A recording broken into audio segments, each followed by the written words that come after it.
What's the one piece of advice you would give someone that has yet to dabble in the industrial sector?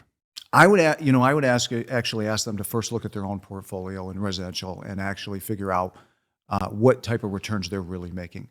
Now, there's guys out there that are, doing flips over and over and they're making really good returns. But when you actually look at the guys that buy, whether it's single family homes and rent them out, and after all expenses, including the ownership and any expenses, I talk to a lot of people that they actually do not know what their return is on an annual basis.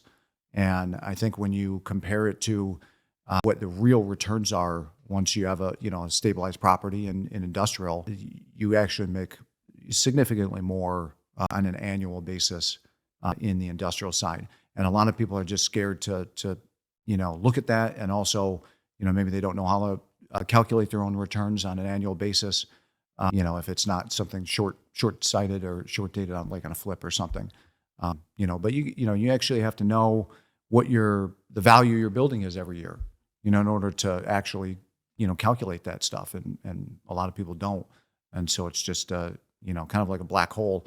And there's always this myth that because you own a personal home, it means you know how to do rentals in the residential side. And, I'm sure you guys have seen that that's not really the case. I would say, if you've never done it, dig into it, learn about it, find a mentor. I had a mentor, the best mentor that we could have ever possibly have met, and took me under his wing like a kid and walked me through things, smacked me upside my head, said, no, don't do that.